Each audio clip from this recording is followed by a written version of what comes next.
नमस्कार दोस्तों, विज्ञप्ति पीसीएस के यूट्यूब चैनल पर आप सभी का स्वागत है। देखिए, आज हमारी दूसरी क्लास है। इससे पहले एक क्लास कर चुके हैं हम लोग, तो आप लोग उसको देख लीजिएगा, क्योंकि आज जो हम कुछ टर्म्स जो करेंगे ना इसमें यूज, वो पहली क्लास में कर चुके हैं। तो उसको थोड़ा बहुत देख लीजिए आप लोग अपने स्तर पर, है ना। और आज की क्लास से पकड़ सको तो अपने स्तर पर पकड़िए। चलिए देखते हैं, पहले तो थोड़ा सा रिवीजन कर लेते हैं और उसके बाद आज की क्लास स्टार्ट करेंगे।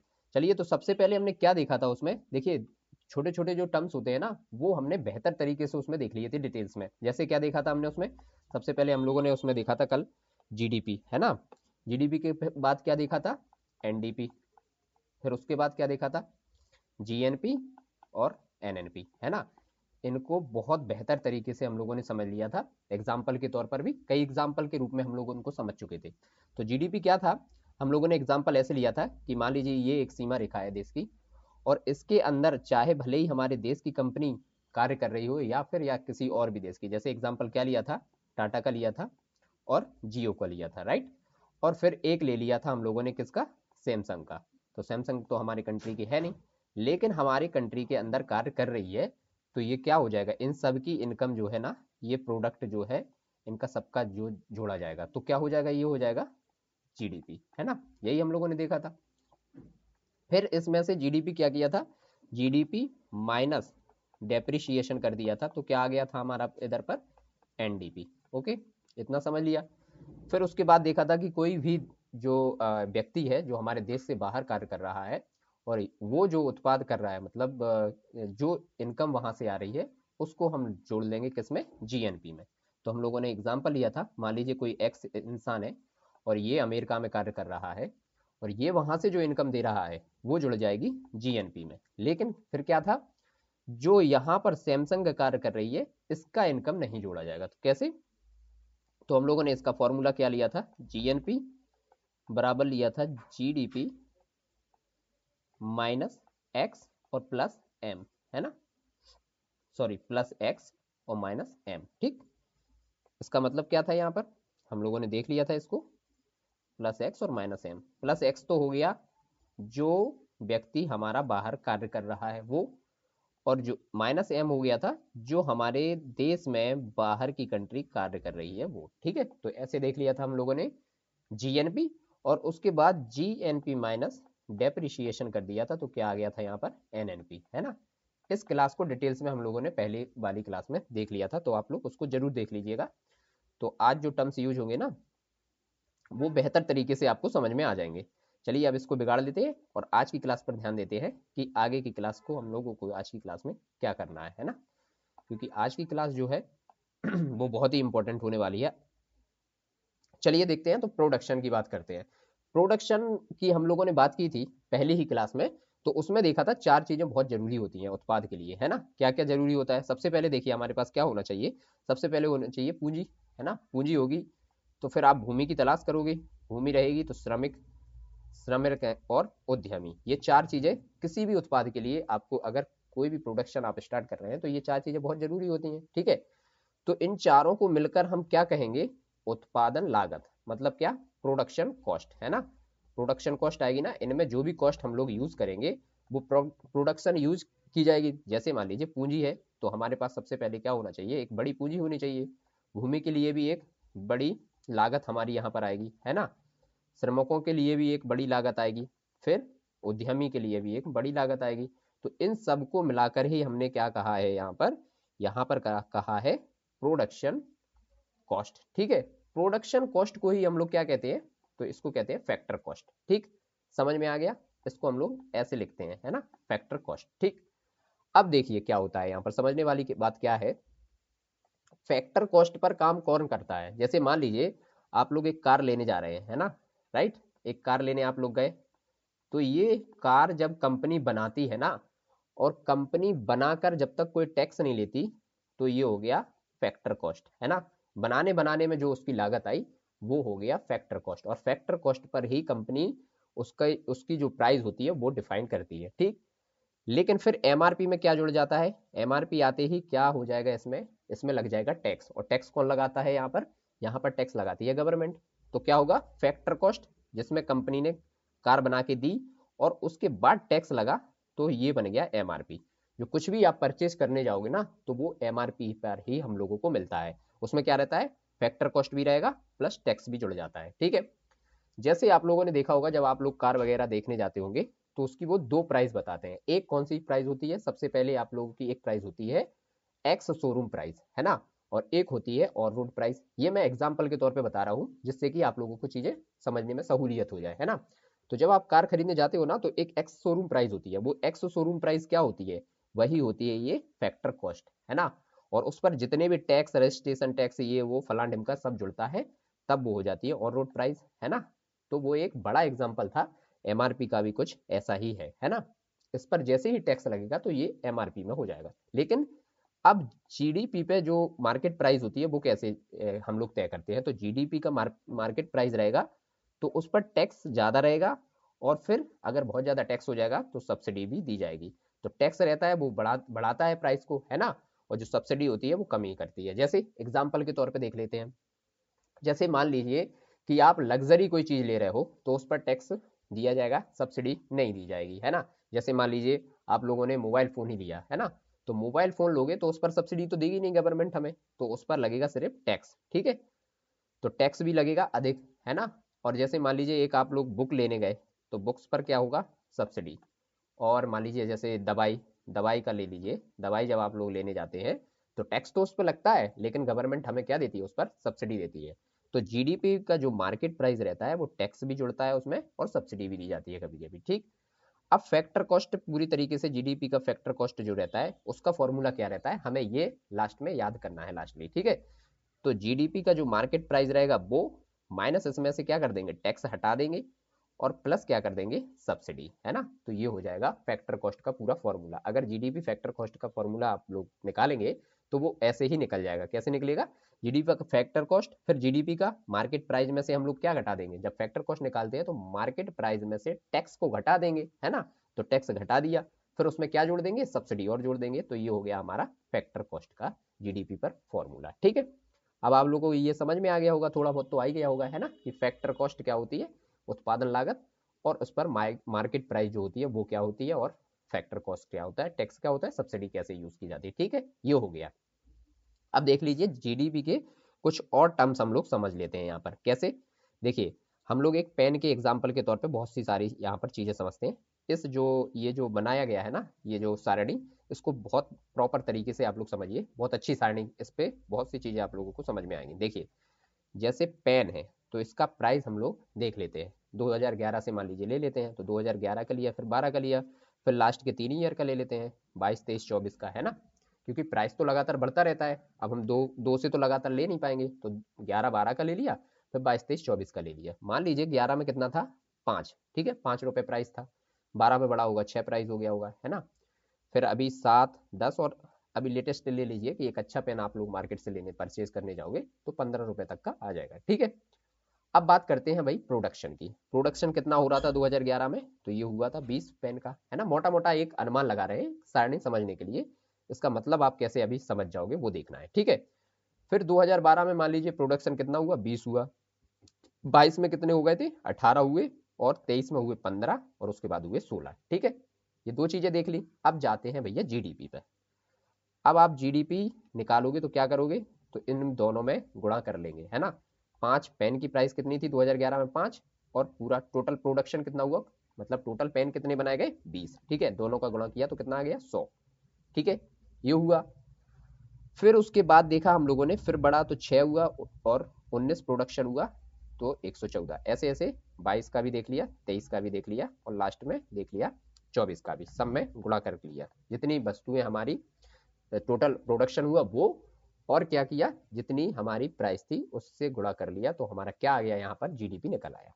जीडीपी में भी कौन सा जीडीपी, नॉमिनल जीडीपी। तो अब आप कह रहे होंगे कि भैया देखिए 100, 100 से 114 हुआ, 114 से 126, फिर 150, फिर 210, तो यहाँ पे तो जीडीपी बढ़ रहा है ना। लेकिन ऐसा नहीं है भैया, यहाँ पर जीडीपी आपका नहीं बढ़ रहा है। देखिए कैसे, देखिए यहाँ पर प्राइस बढ़ रहा है लगातार, है ना। देखिए 5 से कितना हुआ, 6 हुआ, 6 से 7 हुआ, 7 से 10 हुआ, 10 से 15 हुआ, है ना। और प्रोडक्शन कितना हुआ यहाँ पर, देखिए आप, प्रोडक्शन लगातार घटा है। पहले 11 में कितना था, 20 था, फिर 19 हुआ, 18 हुआ, 15 हुआ, 16 हुआ, और प्राइस हमारा लगातार बढ़ता गया। तो ये एक तरीके से बताइए आप लोग क्या हुआ, प्रोडक्शन, ये जीडीपी में गिरावट आई कि बढ़ोतरी हुई? तो ये गिरावट आई, ये नॉमिनल जीडीपी इसको बोलते हैं हम लोग, है ना। नॉमिनल जीडीपी बोलते हैं क्योंकि देखिए प्रोडक्शन घट रहा है और प्राइस बढ़ता जा रहा है, और इसका जब हम लोगों ने दोनों का आपस में गुणा किया तो हमारी नॉमिनल जीडीपी निकल के सामने आ गई। अब बात करते हैं कि भाई ये नॉमिनल जीडीपी है तो फिर रियल जीडीपी क्या होता है। तो रियल जीडीपी को देख लेते हैं। रियल जीडीपी क्या होता है, आप लोगों ने एक देखा होगा, आप लोगों ने पढ़ा होगा एक आधार वर्ष, है ना। औसत विकास दर के लिए हम लोग एक आधार आधार वर्ष मान के चलते हैं, बेस ईयर जिसको बोलते हैं। अभी जो आधार वर्ष हमारा है वो 2011 है ना, राइट। आप लोगों ने पढ़ा ही होगा कहीं ना कहीं कि जो अभी इकोनॉमिक्स में जो प्रोडक्शन में बात होती है आधार वर्ष की, तो वो आधार वर्ष मतलब चीजों की तुलना कहाँ से की जाती है, वो होता है गिरावट और बढ़ोतरी हमारी कहाँ से देखी जाएगी, वो आधार वर्ष से ही हम लोग हर चीज को नापते हैं, है ना। तो आधार वर्ष अभी है 2011। अब भाई 2011 लिया है, अब मान लीजिए सरकार को अगर यहाँ पर कुछ फ्रॉड करना है तो वो आधार वर्ष उसको मान लेगी जब सबसे ज्यादा गिरावट हुई हो, है ना। सबसे ज्यादा गिरावट हुई हो उसे आधार वर्ष मान लिया हो, तो फिर उसकी अपेक्षा में तो हर बार जीडीपी बढ़ेगी ही, है ना। बढ़ेगी कि नहीं बढ़ेगी, क्योंकि भाई जब सबसे ज्यादा गिरावट हुई थी और उस समय औसत वर्ष उसको आधार वर्ष मान लिया था, तो उसके औसतन अगर हम लोग चीजों को देखे जाए कंपैरिजन टू 2011 जैसे अभी दिया है, और ऐसा कोई वर्ष निकाला जाए जिसमें प्रोडक्शन सबसे ज्यादा गिरा हो और उसको आधार वर्ष माना हो, तो उसकी अपेक्षाकृत तो हमेशा जो प्रोडक्शन है वो बढ़ेगा ही ना, विकास दर हमेशा ज्यादा दिखाएगी, है ना। तो ऐसा कौन कहता है, जो हमेशा सरकार गवर्नमेंट में होती है वो मानती है ऐसा कि आधार वर्ष उसे मनाया जाए अगर उसको दिखाना है ना कि ग्रोथ रेट बहुत अच्छी रही है, जो विकास दर हमारी रही है ना, तो वो उसे मान लेगा। लेकिन वहीं पर विपक्ष क्या मानता है, विपक्ष कहता है कि भाई आधार वर्ष उसे मनाओ जब सबसे ज्यादा विकास दर रही हो जिस वर्ष, है ना। तो ये एक अलग मुद्दा है, वो समझाने के लिए मैं बोला हूँ। लेकिन जो अभी आधार वर्ष है वो 2011 है। अब उसकी 2011 हमने बेस ईयर क्यों लिया, क्योंकि हम अब रियल जीडीपी समझेंगे, ठीक है। 2011 पर यहाँ पर हम लोगों ने बेस ईयर मान लिया, तो अब जो प्राइस है वो हर जगह 2011 का ही माना जाएगा, है ना। देखिए यहाँ पर हम लोगों ने प्राइस माना हर बार, कितना हर वर्ष माना है, 5 रुपया, है ना। प्राइस का पेन 2011 में कितना था, 5 रुपया था ना। तो हम लोगों ने यही माना है 5 रुपया, देखिए हर जगह 5 है ना। अब आप लोगों को रियल जीडीपी समझ में आ जाएगी, ठीक है। अब देखते हैं, अब देखते हैं इसमें प्रोडक्शन कितना हुआ, 20 हुआ। यहाँ पर कितना हुआ, 19 हुआ था 2012 में। फिर 2022 में कितना हुआ, 18। 2023 में हुआ 15 और 2024 में हुआ 14, राइट। इतना ही हुआ ना, कि गलत हो गया कहीं पे, यहाँ पर गलत हो गया, 14 नहीं हुआ था, 16 हुआ था, राइट। ठीक है। तो अब देखिए रियल जीडीपी सामने आ गई, यहाँ पर तो 22 मतलब जो 11 में है वो 100 रही, यहाँ भी 100 थी और यहाँ भी 100 है ना। उसके बाद देखिए लेकिन यहाँ पर गिर गई, है ना, 2012 के आते आते 2022 में और गिर गई रियल जीडीपी। उसके बाद 2023 में और 75 हो गई और 2024 में 70 हो गई, और यहाँ पर कितनी दिखा रहा था ये नॉमिनल जीडीपी में, 210, है ना। तो ये आ गई है हमारी रियल जीडीपी। अब रियल जीडीपी में देखिए क्या हो रहा है, लगातार गिर रहा है ना मामला। देखिए यहाँ पर 100 था, यहाँ पर 95, फिर 90, फिर 95, 75 और 70, और यहाँ पर देखिए बढ़ा है लगातार, 100, फिर 114, 126, 150 और 210। अब आप लोगों को समझ में आ गया जीडीपी नॉमिनल और रियल जीडीपी, ठीक। अब एक आपको एक क्वेश्चन आपसे यहाँ पर पूछा जाएगा कि भैया ऐसा कौन सा वर्ष किसको माना जाता है कि जहां पर जीडीपी नॉमिनल और जो रियल जीडीपी है वो हमेशा समान होती है। तो भैया वो बेस ईयर जिसको माना जाता है उस समय समान होती है प्रोडक्शन। देखिए यहाँ पर भी सेम है 100, फिर यहाँ पर भी सेम है, तो ये भी हम लोगों को देख के चलना है। देखिए यहाँ पर भी 100 और यहाँ पर भी 100, राइट। तो क्वेश्चन आपसे जैसे ही पूछा जाएगा कि प्रोडक्शन बराबर रहा, मतलब जीडीपी ना तो घटी ना बढ़ी, ऐसा कौन सा वर्ष होता है, तो वो होता है आधार वर्ष। तो कहीं पे पूछे तो आपको ये आधार वर्ष के तौर पे ये लगा लेना है। बताइए, ये हम लोगों ने बहुत अच्छे तरीके से समझ लिया इसमें। अब आपसे कोई नॉमिनल जीडीपी और रियल जीडीपी में अंतर पूछेगा तो आप आराम से बता दोगे कि नहीं बता दोगे, है ना। फिर से अगर आप लोगों को देखना है तो एक बार फिर से बता देता हूँ कि रियल जीडीपी और नॉमिनल जीडीपी में क्या होता है। देखिए रियल जीडीपी में जितना प्राइस होता है ना उसी का गुणा प्रोडक्शन में करते जाते हैं, राइट। इधर पे देखिए जैसे 5 था, इधर 6 हुआ, इधर 7 हुआ प्राइस, यहाँ पर 10 प्राइस हुआ, यहाँ पर 15 प्राइस हुआ, और प्रोडक्शन यहाँ पर सेम ही है, 20, 19, 18, 15 और 16, ठीक है। तो इसका जब दोनों का गुणा किया आपस में तो हमारी जो नॉमिनल जीडीपी है वो वर्ष दर वर्ष निकल के सामने आ गई, राइट। फिर उसके बाद रियल जीडीपी में क्या हुआ, एक बेस ईयर का ही प्राइस उठाया, जैसे हर बार 5 ही उठाया, देखिए हर जगह 5 ही उठाया, राइट। फिर उसके बाद जितना प्रोडक्शन हुआ उसको उठाया और दोनों का गुणा किया, तो हमारी रियल जीडीपी समझ में आ गई। अगर यही बढ़ रही होती लगातार, मान लीजिए ये 100 था, यहाँ पर 105 हो जाता है ना, यहाँ पर 110 हो जाता, 115 हो जाता, और यहाँ पर 120 या 125 हो जाता, तो हम मान लेते कि रियल जीडीपी जो है वो बढ़ रही है ना। लेकिन जो देश में बताई जाती है वो अधिकतर नॉमिनल जीडीपी के डेटा बताए जाते हैं। क्यों? क्योंकि रियल जीडीपी के डेटा बताए जाएंगे तो समझ में आ जाएगा, है ना। नॉमिनल जीडीपी के डेटा दिखा के ये बताया जाता है कि भैया देखिए कितना ग्रोथ हो रहा है। लेकिन अब आप लोग तो बहुत समझदार हैं, तो आप लोग रियल जीडीपी के डेटा देखा करें, राइट। टारगेट हमारा क्या है इसमें? टारगेट है कि भाई $5 ट्रिलियन की जीडीपी बनानी है, कब तक? 2025 तक, राइट। अब थोड़ा और समझते हैं। अगर आपको कोई पूछ ले कि जीडीपी का जो डिफलेटर है वो कैसे निकाला जाता है, तो इसको इंग्लिश में ही याद करिए। कुछ टर्म्स इकोनॉमिक्स में ऐसे होते हैं कि आप इंग्लिश में ही याद करें, है ना। जीडीपी का डिफलेटर जो है वो कैसे निकाला जाएगा? तो जो नॉमिनल जीडीपी है उसको और रियल जीडीपी में इसको भाग में रखिए और इंटू 100 कर दीजिए, तो आपका जो जीडीपी डिफलेटर है वो निकल के सामने आ जाएगा, राइट। जीडीपी डिफलेटर निकल आएगा। तो अब आपसे कोई पूछेगा तो निकाल दीजिएगा। देखिए समय के साथ मूल्यों को, परिवर्तनों को मापने के लिए जो किया जाता है यूज में, वो होता है जीडीपी डिफलेटर, राइट। चलिए आगे बढ़ते हैं। अब परचेजिंग पावर पायरिटी, पीपीपी की बात करते हैं। क्रय शक्ति जो सामर्थ्य होता है ना, उसकी बात करते हैं। देखिए क्रय शक्ति सामर्थ्य क्या होता है, जैसे मान लीजिए कि यहाँ पे जो चीज है ना, अगर सैलरी के अकॉर्डिंग नापी जाए तो दूसरे देश में भी उतनी ही होनी चाहिए। जैसे एग्जाम्पल के तौर पे हम लोग देखते हैं, जैसे मान लीजिए एक कॉफी की बात करें, तो वो कॉफी अमेरिका में कितनी होगी? 170 रुपए की। देखिए क्रय शक्ति सामर्थ्य की बात हो रही है यहाँ पर, आप लोग समझिए, बहुत अच्छे से समझ में आ जाएगा, आपको टेंशन नहीं होगी, है ना। आप बस देखिए 2 मिनट। और बात करते हैं कि हमारे इधर कितने की है, तो हम लोग बात कर लेंगे कि हमारे इधर है मान लीजिए 17 रुपए की कॉफी, है ना। नहीं, मान लीजिए हमारे इधर है 10 रुपए की कॉफी, राइट। इधर 170 रुपए की कॉफी हो गई अमेरिका में, और हमारे भारत में हो गई 10 रुपए की, मतलब एक नॉर्मल सी बात की जा रही है। लेकिन अब देखिए क्या होगा, इनका दोनों का भाग किया तो इसकी वैल्यू निकल आई है 17 लगभग, ठीक है। 17 वैल्यू निकली, तो क्या होगा अब यहाँ पर देखिए, समझते हैं बात को। 17 वैल्यू निकली कॉफी की, राइट।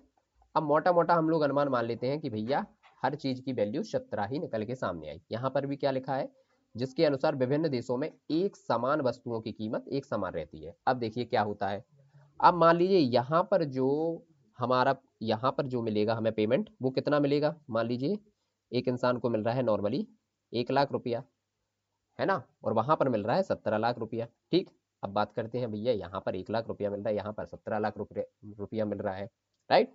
तो इसमें क्या देखेंगे कि भाई अंतर आया ना, जब 1 लाख है तो भैया यहाँ पर चीजें आपको सस्ती मिल जाएंगी। भाई इंडिया की तुलना हम अमेरिका से कर रहे हैं, तो इंडिया में अमेरिका की तुलना में तो चीजें, वस्तुएं सस्ती ही मिल जाएंगी ना। लेकिन वहां पर अब फिर क्या होता है, इसीलिए यहाँ से इंसान चला जाता है क्या, हाँ, वहां पर नौकरी करने। क्यों? क्योंकि मान लीजिए वहां के इंसान को मिल रहा है 17 लाख वेतन, है ना, और यहाँ का इंसान वहां पे आराम से कर लेता है 2-2.5 लाख में भी कर लेता है वेतन, है ना। तो ये हमारा मूल्य, जो क्रय शक्ति सामर्थ्य है वो निकल के सामने आ जाएगा। कैसे? जैसे जो अभी रियल डेटा है, जो हमारी है जीडीपी, वो कितनी है? $3 ट्रिलियन, ठीक है। और पीपीपी कितना है? तो ये है $12 ट्रिलियन, है ना। तो इसको अब आप लोगों ने समझ लिया होगा कि जो $3 ट्रिलियन है वो है रियल, और पीपीपी में अभी कितना है? पीपीपी में हमारा है $12 ट्रिलियन, है ना। तो अब बात करते हैं, ये तो अंतर कितने का हो गया, ये तो 12 गुने का हो रहा है ना, लेकिन 17 गुना तो ऐसा नहीं है ना, कोई चीज वहां पे महंगी है, कोई बहुत ज्यादा महंगी है, कोई बहुत कम है, ये तो हमने एक अनुमानित ले लिया ना 17%। तो ये 12 का निकला लगभग लगभग, है ना। तो 3 ट्रिलियन और 12 ट्रिलियन। अगर आपसे कोई पूछे कि हमारी जो रियल जीडीपी है वो कितनी कितनी का है उद्देश्य हमारा 2025 तक, या मान लीजिए अब 2025 तो आ ही गया है ना, तो ये $3 ट्रिलियन है। और पीपीपी मतलब परचेजिंग पावर पायरिटी हमारी कितनी है? तो वो है $12 ट्रिलियन की, ठीक है। यही पीपीपी भी है ना, जो परचेजिंग पावर, यही आप लोगों ने जब 1991 की मंदी आई थी नरसिम्हा राव के टाइम पे, तो यही हमारे पास बची थी मात्र 15 दिन की, है ना। 15 डे का और बचा था कि हम कुछ चीज परचेज कर सकते थे, तो यही परचेजिंग पावर पायरिटी थी वो, है ना। फिर मनमोहन सिंह जो 1982 में आए थे, तो मनमोहन सिंह ने ही ये चीज़ें संभाली थी और आरबीआई के गवर्नर थे वो उस समय, और उन्होंने फिर क्या वित्त मंत्री बन के इन चीज़ों को संभाला था और हमारे देश को जो है वो आर्थिक मंदी से बाहर निकाला था। चलिए, ये तो हो गया एक मोटा मोटा पीपीपी पे बात। अब आप लोगों को पीपीपी समझ में आ गया होगा। मतलब ये होता है कि मान लीजिए कोई भी चीज़ की वैल्यू यहाँ कितनी है और दूसरे देश में कितनी है, राइट। चलिए, तो वो मतलब वो वैल्यू को क्या है, पीपीपी जो होता है मतलब यहाँ कोई वस्तु है वो यहाँ की पेमेंट की वैल्यू के अकॉर्डिंग है, वहाँ है तो वहाँ की है, लेकिन चीज का वस्तु का मूल्य है जो लगभग लगभग समान ही माना जाता है, ठीक है। अब बात करते हैं कि भैया जो पीपीपी कंट्री है उन पर टॉप पर कौन है, तो सबसे टॉप पर है चाइना, दूसरे पर है यूएसए और तीसरे पर हमारा इंडिया ही है, ठीक है। और कहाँ दो 1900 जो 91 की आर्थिक मंदी थी उस समय सिर्फ हम लोग 15 दिन सामान और खरीद सकते थे बाहरी देशों से, तो वो अभी कितनी अच्छी है कि हम लोग तीसरे नंबर पर आ गए, राइट। और रियल जीडीपी की बात की जाए यहाँ पर, तो रियल में हम लोग यूएसए टॉप पर है, फिर चाइना, और हम लोग फिफ्थ पर है लगभग, है ना। तो आप लोग इस डेटा को देख लेना क्योंकि ये बदलता रहता है, पहले सेवन्थ पर थे लेकिन अभी फिफ्थ पर है, तो इसको एक बार और आप लोग चेक कर लेना गूगल पे, शायद ये चेंज हो गया हो। चलिए, तो आप लोगों को अब ये जीडीपी का मामला समझ में आ गया होगा, जीडीपी का टॉपिक हो गया हमारा समाप्त। अब देखते हैं भैया नेशनल इनकम में क्या क्या हमसे पूछा जाता है। तो नेशनल इनकम की बात करते हैं। तो सबसे पहले नेशनल इनकम जानने से पहले हमें पता होना चाहिए कि इनकम क्या होती है, राइट। अब इनकम क्या होती है भैया, आय क्या होती है, जो श्रम के बदले हमें पैसा दिया जाता है उसी को हम, भाई एकदम सरल भाषा में समझें तो उसी को हम लोग क्या कहते हैं, आय कहते हैं। श्रम के बदले जितना पैसा दिया जाए और जो पैसा हमें मिलता है काम के बदले उसी को हम लोग आय बोल देते हैं, ठीक है। अब आय भी कितने प्रकार की होती है ये हमें देखना है। तो सबसे पहला होता है यहाँ पर मॉनेटरी इनकम, फिर होता है यहाँ पर डिस्पोजल इनकम, और यहाँ पर है रियल इनकम, ठीक है। तो तीनों आय को हम लोग वन बाई वन समझते हैं, ठीक। अब देखिए मौद्रिक आय क्या होती है। अब मान लीजिए कोई आप कार्य कर रहे हैं, कहाँ पर, कहीं पर जॉब कर रहे हैं, तो उस जॉब के बदले जो आय में आपको राशि दी जाती है ना, उसी राशि को हम लोग मानेंगे मौद्रिक आय, मॉनेटरी इनकम, ठीक है। मान लीजिए आपकी आय 1 लाख रुपया है, राइट, या फिर किसी की भी आय है, आपकी तो नहीं है, आप किसी की भी आय है 1 लाख रुपया, ठीक। तो ये हो गई हमारी मौद्रिक आय, वो 1 लाख रुपया डायरेक्ट उसको मिल गया, ठीक। ये हो गई मौद्रिक आय। फिर हो गया डिस्पोजेबल आय। डिस्पोजेबल इनकम जो है वो कैसे निकालेंगे, तो देखिए जो 1 लाख रुपया होता है, मान लीजिए 1 लाख रुपया, इसका 10% जो होता है ना वही निकल के आएगा, जितना भी निकल के आएगा वो रहेगा अपना प्रयोज्य आय या डिस्पोजेबल आय। कैसे, इसको हम लोगों ने निकाल दिया, तो ये 1 लाख में से 10,000 घटाया तो कितना आ जाएगा, 90,000, ठीक है। 90 के आ जाएगा आपका। तो ये 90 के क्या हो गया, यहाँ पर हो गया प्रयोज्य आय। अब देखिए जो भाषा है, परिभाषा है, उस पर आप लोग याद नहीं कीजिए, वो सब फालतू की चीजें हैं, आप लोगों ने 10 बार पढ़ ली होगी, लेकिन आप लोग समझने पर कोशिश कीजिए। जो आपने काम किया, काम के बदले जो आपको आय में राशि मिली उसको क्या कहेंगे, मौद्रिक आय। तो वो कितनी मिली, 1 लाख रुपया, ठीक है। अब प्रयोज्य आय निकालना है तो उसी 1 लाख का आप 10% कर दीजिए, है ना। तो 10% हमने घटा दिया तो ये निकल गया हमारा कितना, 90,000 रुपया। ये 10% क्यों घटाया, भाई ये कर के तौर पर हम लोगों, जब आप कोई आय आपको मिलेगी तो वो आपको टैक्स तो उस पर देना पड़ेगा ना, तो वो टैक्स के तौर पर जितना निकाला गया उसके बाद जो हमारे पास हाथ में बचा उसे कहा हमने प्रयोज्य आय, डिस्पोजेबल इनकम, ठीक। ये किस तौर पर हो सकती है, प्रयोज्य आय होता है जो व्यक्तिगत आय माइनस प्रत्यक्ष कर, है ना, जो डायरेक्ट टैक्स होता है वो। तो व्यक्तिगत आय होती है वो चाहे मजदूरी से मिले, चाहे वेतन से मिले, या फिर स्वरोजगार या निजी हो सकता है किसी बिजनेस से हो, या पेंशन से हो, या फिर निवेश से मिली आय हो, किसी बिजनेस में आपने निवेश किया हो वहां से जो आय आ रही है उसके तौर पर हो सकता है, और उसमें से फिर डायरेक्ट टैक्स को घटा दिया जाता है। तो ये मोटे मोटे तौर पर हमने एग्जाम्पल के तौर पर समझ लिया, ये हमारे पास अब बचा है 90,000, ठीक है। अब देखते हैं भैया वास्तविक आय, कि वास्तविक आय क्या होता है। अभी हम लोगों ने सिर्फ दो देखी हैं, जो भारत में जो होती है ना वो यही आय होती है, कौन सी, मौद्रिक आय, प्रयोज्य आय और वास्तविक आय, तीन देख ली हम लोगों ने। चलिए, तो अब इसमें क्या होता है वास्तविक आय में। अब देखिए आप लोग मान लीजिए इसमें से एक मोटा मोटा प्रयोज्य आय में से एग्जाम्पल समझ लीजिए कि निवेश से मिली आय को आप निकाल रहे हैं। तो भैया आप लोगों ने जब कोई काम स्टार्ट किया होगा, मान लीजिए एक दुकान ही आपने खोली है ना, राइट। तो दुकान में आप लोगों ने कुछ तो पहले इन्वेस्ट किया होगा ना, तो इसमें से जो आपने इन्वेस्ट किया है ना शुरू में, जो लगाया है अमाउंट, वो और इसमें से माइनस कर लेंगे, किस में से, 90,000 में से। तो 90 के जो हमारे पास है उसमें से 10 के और घटा दीजिए। मान लीजिए ये आपने इसमें लागत लगाई थी, तो अब कितना बचा, 80 के, है ना। तो 80 के जो बचा यही आपकी हो गई वास्तविक आय। ठीक, अब समझ में आ गया आपको कैसे। सबसे पहले हमारा मौद्रिक आय में कितना मिला था, 1,00,000 रुपया, है ना। 1,00,000 में से हमने टैक्स निकाला 10%, तो कितना बचा, 90,000। ठीक है, और 90,000 में से 10,000 आय माइनस कर दी, जो लागत लगाई थी, सॉरी। तो 90,000 में से बचा 80,000। राइट, अब आपको समझ में आ गया होगा। अगर तीनों आय आपसे कोई पूछे तो आप तुरंत तुरंत बता दोगे कि आय कैसे हमारे भारत में मापी जाती है। ठीक है, अब चलिए देख लेते हैं भैया, राष्ट्रीय आय की बात कर लेते हैं। अब ये आय हमें समझ में आ गई, तो फिर अब राष्ट्रीय आय की ओर बढ़ते हैं। क्योंकि भैया आय को हमने देखा है 3 रूप में, और तीनों रूपों में बेस्ट तरीके से देख लिया। चाहे वो क्या हो, आपका मजदूरी हो, वेतन हो, स्वरोजगार हो, या फिर निजी हो, पेंशन के तौर पर हो, या निवेश से मिली आय हो, इन सब के तौर पर जो भी आय आपके पास आ रही है, डायरेक्ट जो आय आ गई, टैक्स नहीं कटा, तो वो क्या हो गया आपका, मौद्रिक आय। ठीक है, और उसके बाद टैक्स कट गया 10%, तो ये हो गया प्रयोज्य आय, मतलब डिस्पोजेबल इनकम हो गई। फिर उसके बाद उसमें से आपने लागत और निकाल ली, तो लागत 10% आपकी और निकली उसमें से, तो 10,000 माइनस करने पे आपका 80,000 आपके हाथ में आ गया। तो ये हो गई आपकी रियल इनकम। राइट, अब आपको समझ में आ गया रियल इनकम का फॉर्मूला क्या होता है। रियल इनकम, मान लीजिए मजदूरी कोई कर रहा है, तो फिर मजदूरी माइनस मजदूरी और मुद्रास्फीति दर। तो ये टेक्निकली भाषा है, और जो हमने समझा है वो डायरेक्ट भाषा है, और वही आप लोग अगर याद करे रहेंगे तो इस भाषा को आप पकड़ लेंगे। राइट, चलिए अब राष्ट्रीय आय, नेशनल इनकम देखते हैं। देखिए, नेशनल इनकम जो होता है ना, नेशनल इनकम 4 चीजों को हम लोग देखते हैं, और 4 चीजों के आधार पर ही निकालते हैं। कैसे, सबसे पहले देखते हैं, देखिए निजी, निगम में, और सार्वजनिक तौर पर, और निवेश के तौर पर। मतलब जो प्राइवेट है उनको, उनकी आय भी जोड़ी जाती है, जो कॉरपोरेशन है उसकी आय भी जोड़ी जाएगी, और पब्लिक क्षेत्र है जो, उसकी भी आय जोड़ी जाएगी, और इन्वेस्टमेंट जो किया है उसके भी डेटा लिए जाएंगे। तो इन चारों डेटा को के आधार पर जो आय निकाली जाती है उसी को हम लोग कहते हैं क्या, राष्ट्रीय आय। राइट, ये 4 पॉइंट आपको याद रखना है। कौन कौन से, निजी, निगम, सार्वजनिक और निवेश, प्राइवेट, कॉर्पोरेशन, पब्लिक और इन्वेस्टमेंट। राइट, अब आपसे देखिए एक क्वेश्चन पूछा जाएगा, जैसे कल हम लोगों ने जो चीज पूछी थी ना, वो क्वेश्चन अभी ये पूछा जाएगा। पहले इस चीज को समझते हैं, आगे विधि जो गणना की जाएगी ना उसको देखते हैं। राष्ट्रीय आय की गणना किस आधार पर की जाती है, क्वेश्चन मैं पूछ ही लेता हूँ।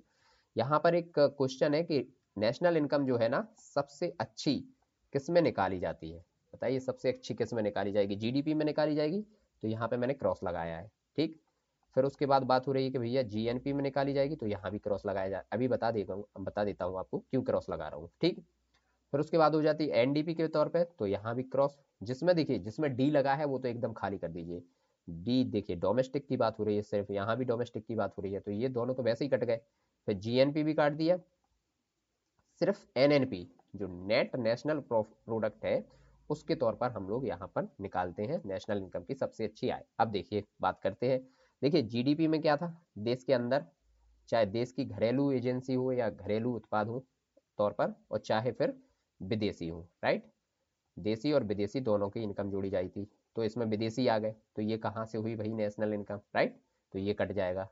ठीक, फिर उसके बाद क्या हो रहा था, जीएनपी की बात करते हैं। तो जीएनपी में क्या हुआ था, जीएनपी में हुआ था कि बाहरी, जो बाहर देश कर रहा है कार्य, उसकी इनकम निकाली जाएगी। ठीक है, मान लीजिए एक्स बाहर काम कर रहा है, उसकी इनकम, लेकिन फिर उसमें जोड़ दी जाएगी प्लस, क्या कर दिया जाएगा, जो हमारे देश में इनकम कर रहा है वो, तो वो भी वहां से हट जाएगा। क्योंकि यहाँ पर एक सैमसंग की भी तो हम लोगों ने एग्जाम्पल देखा था। चलिए लिख ही लेते हैं, वो ऐसे समझ में नहीं आएगा। पूरा क्वेश्चन समझने के लिए पहले पूरा फॉर्मूला लिखते हैं ठीक से, है ना। 10 बार समझ में नहीं आएगा तो 10 बार समझेंगे, उसको क्या है। देखिए ये मान लीजिए हमारा भारत, राइट, तो यहाँ पर जियो कार्य कर रही है ना, टाटा भी कार्य कर रही है। ठीक है, और यहाँ पर सैमसंग भी कार्य कर रही है। राइट, एग्जाम्पल के तौर पे ये भी 100 रुपया कमा रहे हैं, ये 90 और ये 80।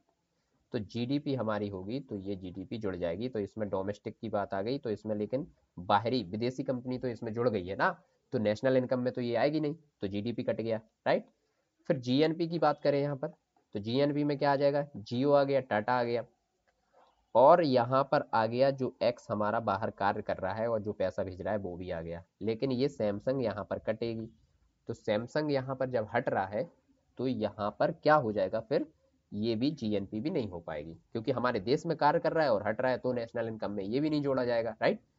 अब बात करते हैं एनएनपी की, ठीक है। तो एनएनपी में क्या होगा, जीएनपी माइनस डेप्रिसिएशन, ठीक है। तो इससे ही निकलता है हमारा NNP, net national product, right. तो यही हो जाएगा। तो नेशनल इनकम जो निकाली जाएगी, अब अगर आपको कहीं क्वेश्चन दिख गया या किसी ने पूछ लिया, तो आपको बोलना है बिना सोचे समझे, बस इतना ही सा एग्जाम्पल उसको दे देना कि भैया एनएनपी से हमारी राष्ट्रीय आय सबसे बेहतर तरीके से निकाली जा सकती है। चलिए, अब राष्ट्रीय आय की गणना जो होती है वो किन किन आधारों पर होती है भारत में, वो हम लोग समझ लेते हैं और उसको ही आगे समझते हैं, ठीक है। देखिए, आय विधि से होती है एक, तो है ना, एक उत्पादन विधि से होती है और एक उपभोग बचत विधि से होती है, ठीक है। चलिए बात करते हैं। जो आय विधि है, तो विभिन्न क्षेत्रों में कार्यरत व्यक्तियों और व्यवसायों के उपक्रम की शुद्ध आय। अब विभिन्न क्षेत्रों की बात हो रही है, तो कौन कौन से क्षेत्र, भैया ये 4 क्षेत्र हम लोग डिस्कस कर चुके हैं ना। एक तो प्राइवेट, कॉरपोरेशन, पब्लिक और इन्वेस्टमेंट, ये चारों क्षेत्रों के आधार पर जो व्यक्तियों की और व्यवसायिक मामले में जो शुद्ध आय निकाली जा रही है, उसी को आय विधि कहा जाता है, ठीक है। ये बात समझ में आ गई आपके। अब भैया करते हैं उत्पादन विधि की बात। उत्पादन विधि में आंकड़ों के आधार पर निकाली जाती है। तो आंकड़े भैया कहाँ तक, आप बताइए, इतनी बड़ी जनसंख्या की हर चीज का आंकड़ा आप कहाँ तक निकालोगे, है ना। तो ये एक आंकड़ों के आधार पर निकाली जाती है, लेकिन ये आंकड़े जो होते हैं ना, वो वास्तव में जीडीपी को दर्शाता है, तो ये इसलिए सरल हो जाता है। और भारत में जो विधि होती है ना राष्ट्रीय आय की, वो यही दोनों है। कौन कौन सी, आपको बिना सोचे समझे आपको ये लगाना है, याद ही कर लीजिए कि अगर पूछे कि भारत में जो राष्ट्रीय इनकम होती है, जो नेशनल इनकम है, उसकी कौन सी, किस आधार पर आय, किस विधि से इनकम निकाली जाती है, तो वो गणना की जाती है एक आय विधि से और एक उत्पादन विधि से। देखिए इधर लिखा भी होगा, भारत में आय विधि से और उत्पादन विधि से, दोनों से ही देश की जो आय की गणना की जाती है, वो इन दोनों विधि से की जाती है। अब तीसरे की बात करते हैं हम लोग। तीसरा क्या है, उपभोग बचत विधि। तो देखिए, उपभोग बचत विधि जो होता है ना, अब बचत तो यहाँ इंडिया में होना बहुत ही कितना टफ होता है। देखिए, उपभोग बचत विधि जो है, ये अमेरिका में लागू है, ठीक है।